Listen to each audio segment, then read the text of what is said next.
Former Valley Congressman T.J. Cox officially bowing out of a potential run for Congress in District 21 on Wednesday. Cox endorsing Assemblymember Rudy Salas, the Democrat. Salas is running for Congress for the first time and is looking to unseat Republican David Valadao.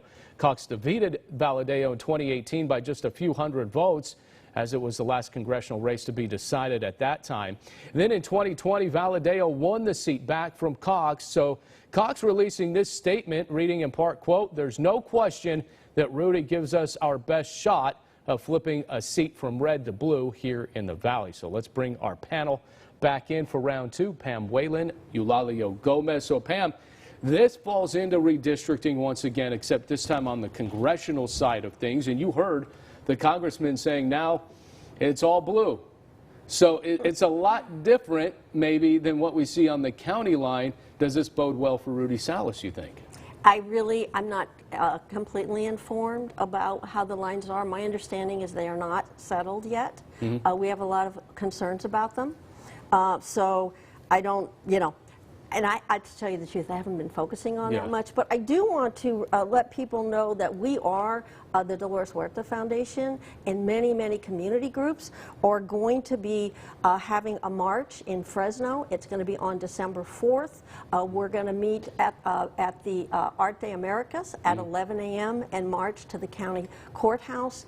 And it's a large, broad coalition of people who are demanding that we have fair maps. We call it the March for Our Future because this is going to be, whatever happens now is going to be for 10 years. Right, and with those maps that are being drawn, you heard from David Valadao, the Fresno County Republican Party still not endorsing him after that vote from the impeachment following the insurrection. So how do you see this? Are you on board with the congressman?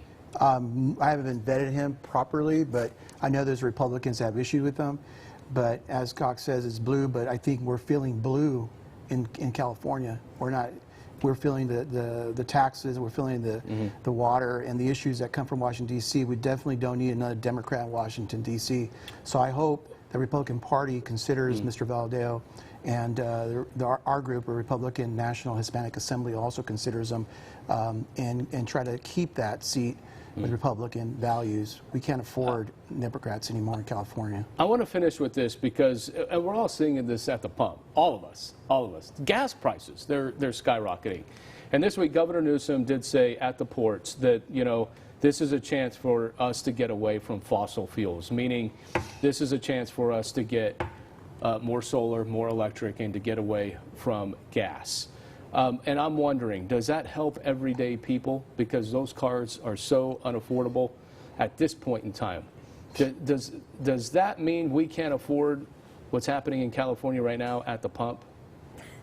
I think there's a number of things happening. I'm sure there's, large conglomerate fossil fuel companies that are controlling what the price is at the pump. But certainly, if we want to have a planet to live on, we are going to have to figure out how to transition away from fossil. I think everybody recognizes that. And that's what the governor's saying. Yeah. I think he lives in a fantasy world where he gets driven around with cars with V8s. So I don't see him in his Prius. I don't think I ever have. So it's kind of hypocritical for him to impose that on us. And the reason why our gas price in California is so high is because they're taxes. We pay so much for all the freebies that we give other folks. The middle-class, hardworking people are hurting at the pump.